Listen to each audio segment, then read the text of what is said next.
Selamat datang di program Bincang Vlogs bersama saya Ahmad Jaidan.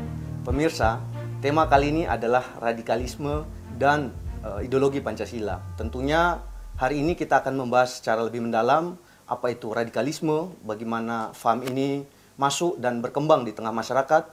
Kemudian kita juga akan mencari solusi sebaik apa Pancasila kita tempatkan agar ideologi itu dapat berperan maksimal untuk mencegah dan memfilterisasi masuknya faham-faham yang tidak sesuai dengan ideologi bangsa.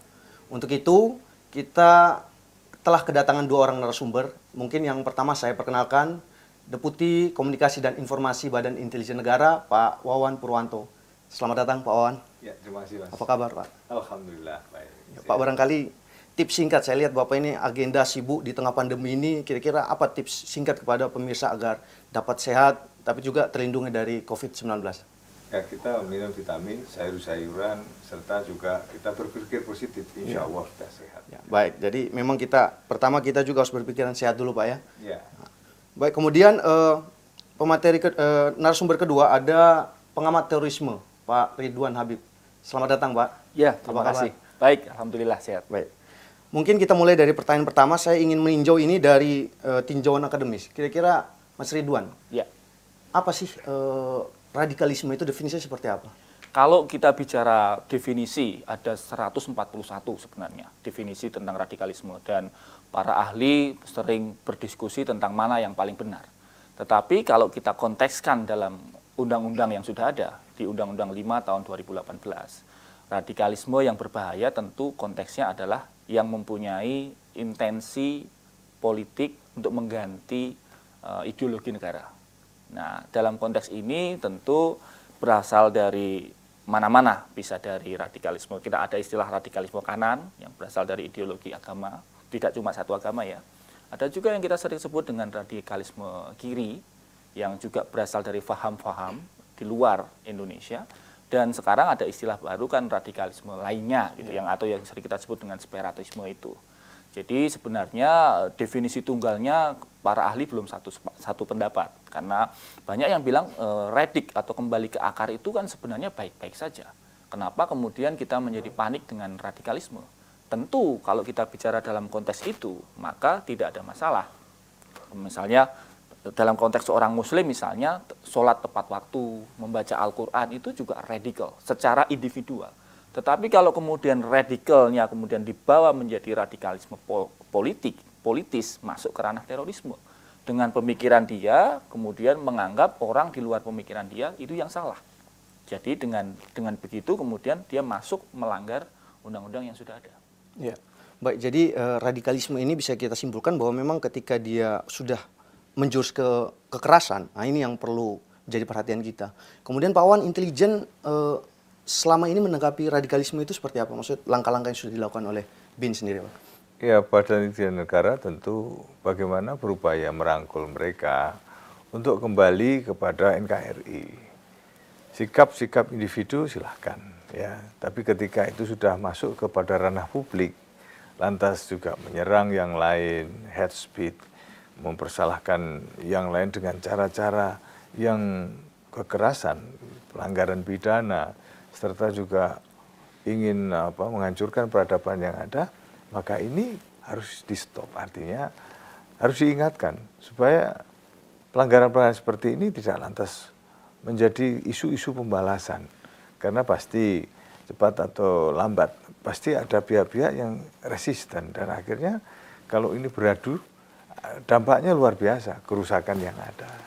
Kita tidak ingin itu terjadi, maka kita terus menyampaikan hal-hal pemikiran-pemikiran termasuk berupaya menetralisasi keadaan.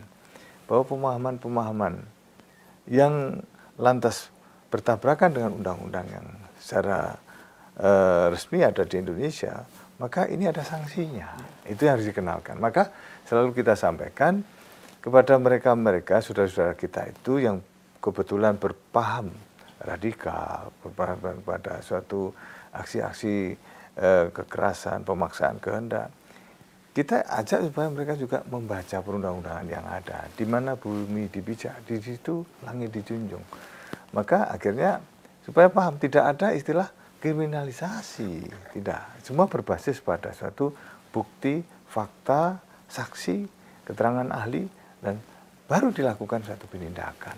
Inilah sebabnya maka segala bentuk pemikiran radikal yang sudah pada tataran aktualisasi menyerang, apalagi pada tahap pengantin, bom bunuh diri, maupun juga berusaha agitasi-agitasi yang sifatnya memprovokasi perpecahan. Itu harus diingatkan. Dan Badan Intelijen Negara sudah melakukan yang namanya patroli cyber 24 jam itu, selalu mengingatkan itu, mengingatkan mereka-mereka ini. Sebaiknya dihindari seperti ini, sebaiknya dihindari seperti itu. Supaya apa? Mereka tidak sampai kepada tataran aktual. Sebab kalau sudah tataran aktual, sanksinya pidana. Sudah mesti ada suatu aksi, ada reaksi yang dampaknya apa? Ya inilah pemidanaan itu. Nah, sebelum itu menjadi langkah pidana, maka selalu kita ingatkan. Kita berikan suatu pencerahan-pencerahan serta pemikiran dan lebih komunikatif. Supaya mereka tidak hanya satu kacamata kuda, artinya merasa ini sudah paling benar atau apa. Tapi kita combine dengan kondisi sosial masyarakat di mana ada suatu di alam demokrasi ada kebebasan, ada kesetaraan, tapi juga ada aturan. Nah, aturan inilah yang selalu kita kenal. Baik. Menarik ini ketika dibilang bahwa pelaku tindak radikal ini kan ada sanksi yang harusnya bisa menyadarkan mereka. Ya. Pak Habib, dari pengamatan Anda, ini kan karena banyak kalau kita belajar dari membaca sejarah bahwa pelaku teror katakan, ada bahkan yang sudah mantan narapidana kembali melakukan aksinya gitu kan.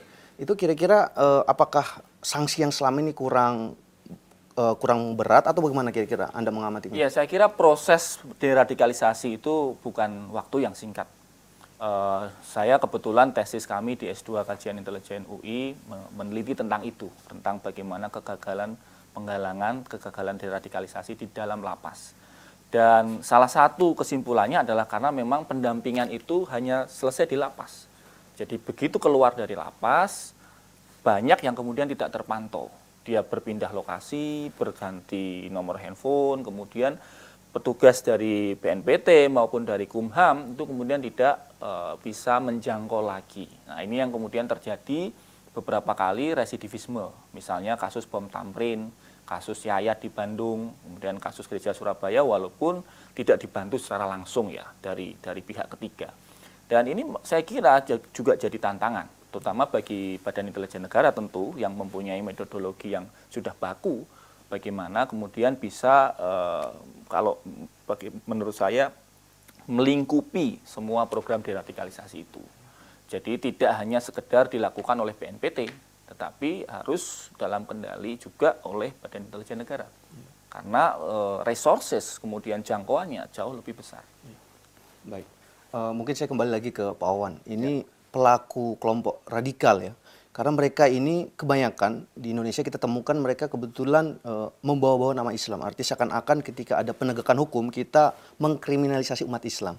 Kira-kira bagaimana Pak? Ini untuk kita bisa membedakan itu gitu kan. Artinya bahwa ini kita benar-benar gakum gitu loh, bukan untuk mengkriminalisasi umat Islam. Kalau istilah kriminalisasi itu kan tidak kriminal terus dikriminalkan. Nah, makanya saya selalu sampaikan, mari belajar hukum. Hukum di Indonesia ini menyangkut masalah hukum pidana atau undang-undang ITE, undang-undang telekomunikasi, karena sekarang itu juga agitasi-agitasi seperti itu di dunia maya, jangan anggap ini ranah privat, tapi ini udah ranah publik yang juga ada sanksinya. Kalau undang-undang itu diatur tidak ada sanksinya, maka tidak akan berwibawa, tidak akan ada giginya. Nah, itulah sebabnya maka seluruh komponen masyarakat selalu kita dorong pelajari hukum secara benar. Pelajari hukum sampai pada tataran-tataran aplikasi. Jadi bukan pada tataran konsepsional saja atau hanya secara teoretikal. Sehingga mesti tahu mana yang dilarang, mana yang diperbolehkan, mana yang kriminal, mana yang kriminalisasi. Ini berbeda. Oleh karenanya dengan adanya literasi seperti ini, bareng-bareng kita duduk. Saya juga keliling kok ke lapas-lapas, masuk ketemu dengan para napi, maupun mantan napi, maupun keluarganya. Bahkan mantan ex-Afghanistan juga kita kumpulkan di Jakarta. Kemudian juga kawan-kawan ex-Mindanao juga sama kita jumpa di dalam forum yang rutin. Kemudian dari sana kita juga menyampaikan ke hal-hal yang sangat krusial supaya apa?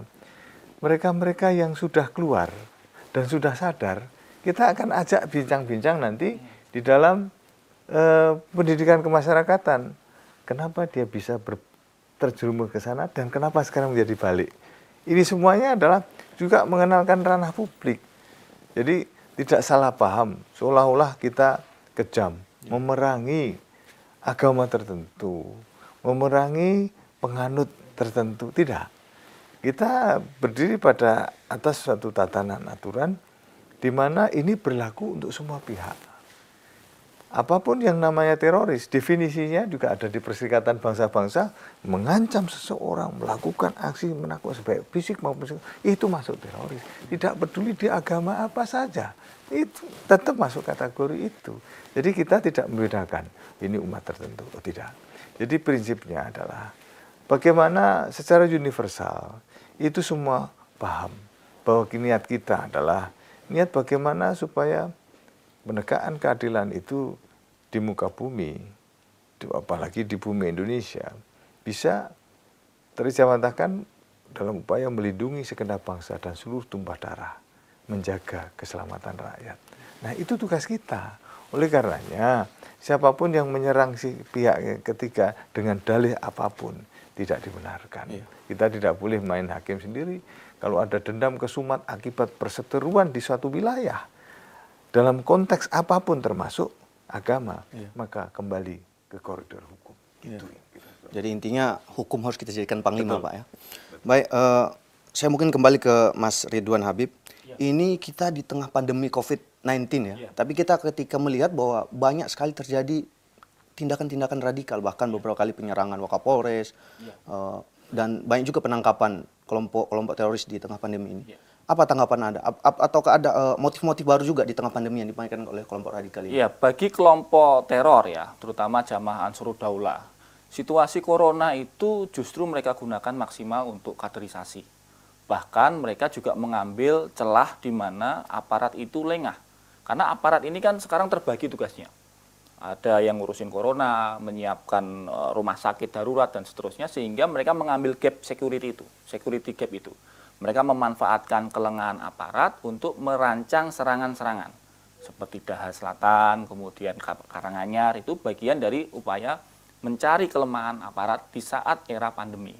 Tapi di sisi lain mereka juga terus melakukan kaderisasi, terutama secara online, menggunakan media sosial, menggunakan Telegram, menggunakan Facebook, dan mereka mencari kader-kader baru. Jadi bagi kelompok seperti ini, corona bukan menjadi halangan. Bagi mereka, corona tetap menjadi bagian yang justru efektif untuk menambah kader dan mencari celah security tadi. Baik, jadi Pak Wawan ini ketika mendengarkan penjelasan ini kita dapat menangkap bahwa ini ada motif baru lah kelompok radikal untuk mengkader gitu kan, mengkader calon pengikut dengan cara memanfaatkan media sosial katakan gitu kan. Dan kita juga lihat bahwa memang banyak sih propaganda yang dilakukan di tengah pandemi ini, bahkan termasuk pun mendiskreditkan pemerintah gitu. Kira-kira intelijen langkah-langkah apa Pak yang sudah dilakukan untuk mengantisipasi ancaman ini? Ya, kita memblok supaya itu tidak terjadi. Kaderisasi memang terus berlangsung, baik di pandemi maupun di suasana yang tidak pandemi. Mereka memang memanfaatkan medsos. Kalau dulu kan enggak. Dulu kan tatap muka dengan kelompok kecil-kecil ya, yang namanya usroh-usroh itu. Tapi dengan adanya IT yang demikian menyeruak ke seluruh dunia, maka mereka tidak perlu tatap muka secara langsung, tapi bisa tanya jawab juga, baik media sosial. Di saat pandemi apalagi nih, saat ini mereka tiarap, tapi kita juga alhamdulillah mereka-mereka yang juga sebagian memang ada yang tiarap. Meskipun di tengah tiarap tadi benar kata Mas Habib bahwa memang ada upaya-upaya rekrutmen dari pola-pola dan memanfaatkan situasi yang ada. Tapi secara prinsip kita tetap berupaya untuk memberikan suatu penyadaran-penyadaran bagi mereka-mereka yang teragitasi, baik teragitasi oleh pikiran-pikiran yang tertuang di dalam media sosial atau tatap muka langsung di antara mereka. Secara prinsip kita harus sadari bahwa propaganda yang dimainkan harus selalu kita cek, recheck, dan cross check dengan pihak ketiga yang tentu punya ilmu dan kualifikasi yang bisa digunakan untuk membanding. Sebab mereka pada tataran tertentu selalu mengubah ayat-ayat tanpa menyebut asbabul nuzul, kemudian juga memutarbalikkan fakta. Apalagi dengan IT ini bisa mengkamuflase foto ataupun juga cerita-cerita seolah ini dari sana, voice juga ya, suara bisa dimainkan bahwa seolah-olah satu pembenaran atau instruksi-instruksi secara resmi yang coba diubah, dikulik isinya. Sehingga ini mendorong seseorang untuk bergerak sesuai apa yang menjadi kemauan itu. Tapi kita tetap lakukan upaya deteksi dini dan cegah dini dan juga lapor cepat. Kenapa lapor cepat? Lapor kalau sudah terlambat ya sudah basi, sudah kemana-mana terjadi itu. Oleh karenanya kecepatan ini harus kita ajarkan kepada masyarakat. Begitu ada sesuatu yang mencurigakan, cepatlah ambil tindakan. Minimal ke Babinsa, Babin Kamtibmas di sekitarnya, RT RW dan sekitarnya, akhirnya mampu menjejaki pada tahap awal kalau hal-hal mencurigakan itu terjadi di sekitarnya.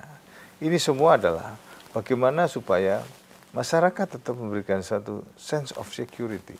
Jadi dia tetap peduli terhadap sekelilingnya. Apalagi di kota besar, rata-rata sudah cuek bebek aja. Begitu kejadian baru saling menyalahkan.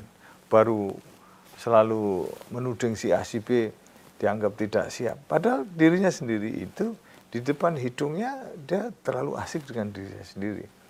Maka sikap ego yang ada ini sangat tidak cocok untuk sebuah sense of security tadi. Maka kalau kita bagaimana mengatasi semuanya itu untuk mematahkan, kita ajak semua stakeholder ini terlibat, tidak bisa sendirian. Dan pada faktanya inilah yang terjadi, kita tetap mengedepankan pola-pola lama seperti seskambling, tamu 1 kali 24 jam juga harus lapor ke RT RW dan seterusnya. Ini adalah supaya pencegahan dini lebih baik daripada mengobati. Dan rata-rata mereka setelah melakukan mapping, pengamatan penggambaran, baru mereka masuk.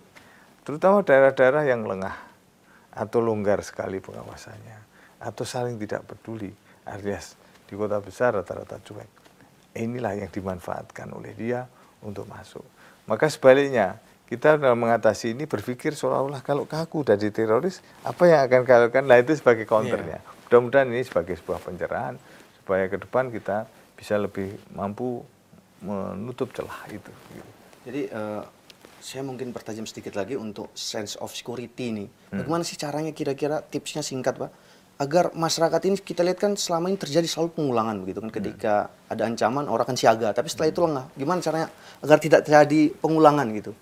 Masyarakat rata-rata cepat lupa. Ya, baru kejadian ya, wow kayak bekejut, tapi itu karena kesibukan.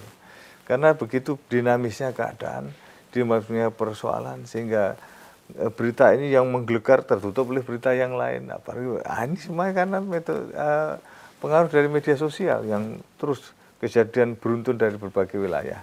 Yang jelas, amankan diri sendiri, tutup celah yang ada di sekitarnya, pasang kamera CCTV bagi yang punya. Kalau bagi yang tidak punya, bagi yang mampu memberi CCTV, maka arahkan itu kepada zona-zona public area yang sifatnya bisa memberikan suatu kewaspadaan. Saling membantu, saling memberikan kontribusi yang pada akhirnya saling peduli. Ini yang sudah kita dorong kepada masing-masing keluarga, sehingga akhirnya secara berkala dari Babinsa, Babin Kamtibmas, RT RW itu selalu menanyakan kepada sang empunya CCTV tadi, coba lihat keadaan, diputar lagi seperti apa kejadian kerawanan di sekitarnya.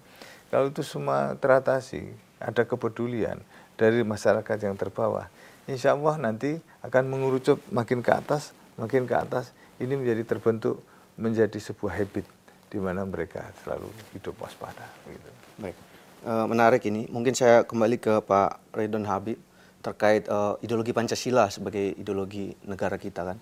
Ini dengan banyak masuknya paham radikal ke Indonesia ini, gimana Anda melihat? Apa Pancasila sudah betul-betul dijadikan artinya pegangan setiap warga negara atau gimana? Ya saya kira ini tantangan di era baru ya. Pancasila kan walaupun kita yakini sebagai satu prinsip bernegara, tetapi tetap harus ada semacam cara-cara baru untuk menjaganya. Apa yang kita sebut dengan sosialisasi ala milenial itu.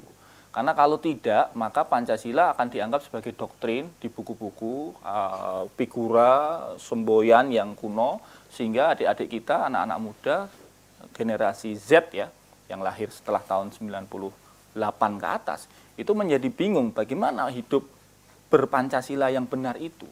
Karena sosialisasinya sosialisasi era boomer, era orang-orang yang lahir tahun 45, 50 ke atas.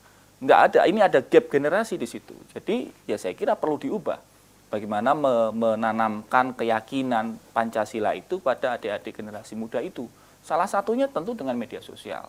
Bagaimana menanamkan, bagaimana apa yang disebut dengan teposliro, tenggang rasa, itu seperti apa sih wujudnya. Yang orang, anak muda itu bisa mudah langsung memahami tanpa konsep yang terlalu bertele-tele gitu. Jadi ini memang tantangan, terutama bagi pemerintah, untuk bisa mengubah, bukan mengubah Pancasila ya, mengubah gaya sosialisasi Pancasila kepada kelompok-kelompok milenial ya, generasi Z itu. Baik, Pak Wan, barangkali ketika berbicara tentang Pancasila, bagaimana dengan Pancasila yang ada saat ini? Artinya, apakah sosialisasi sudah tepat yang dilakukan oleh pemerintah tentunya? Tentu BIN dalam konteks melindungi seluruh tumpah darah Indonesia. Bagaimana Anda melihat Pancasila sekarang ini? Pancasila memang dikubur hidup-hidup tahun 98, itu fakta ya. Tidak diajarkan di sekolah-sekolah, mulai tingkat dasar sampai ke perguruan tinggi hilang. Memang ini sangat ironi ya, karena ada faktor politis di situ ya. Memang sebelumnya tahun-tahun waktu era Orde Baru luar biasa gencarnya Pancasila di dalam wadah P4 dan BP7 ya, waktu itu lembaganya. Tapi di balik ini semua ada peluang dan kesempatan setelah Pancasila mulai terpinggirkan, muncullah anak-anak muda ini terpengaruh untuk ideologi-ideologi lain, ideologi kekerasan, entah kanan, entah kiri, atau sektor-sektor ideologi lainnya. Inilah yang menjadi ancaman, yang akhirnya direvitalisasi kembali tahun 2017 dengan berdirinya BPIP. Ini adalah upaya kita supaya kita kembali ke jati diri. Dan adapun sekarang ini BPIP terus menggelinding dan kita melihat juga ada rancangan undang-undang HIP yang kemarin menuai polemik, tapi sekarang sudah dikubur itunya. Ya. Tapi kembali kepada BPIP, RUU BPIP yang mengakomodir apa yang menjadi keinginan masyarakat. TAP MPRS nomor 25 tahun 66 juga sudah dimunculkan kembali. Kemudian juga Trisila, Ekasila sudah tidak ada lagi. Ini menunjukkan ada respon yang positif. Sebenarnya di tengah alam demokrasi memang kita harus siap terhadap perbedaan itu sendiri dan mengadopsi mana yang menjadi keinginan. Ya, setelah diadopsi ya mari kita bareng-bareng kembali bersatu karena perbedaan adalah rahmat dan juga makin memperkaya khasanah pemikiran bangsa ini, ya kita jalan.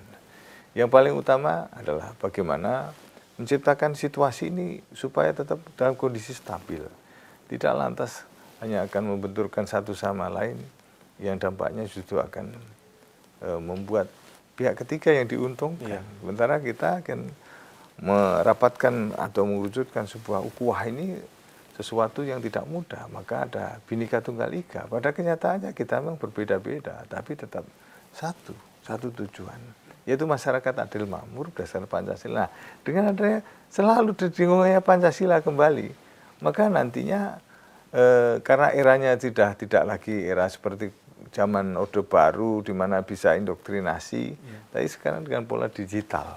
Nah, itulah sebabnya maka masuk di ranah digital dengan anak muda yang serba milenial, pengaruh-pengaruhnya medsos juga luar biasa, kita masuk mengajarkan ini lewat ranah itu, di samping juga secara formal di sekolah-sekolah.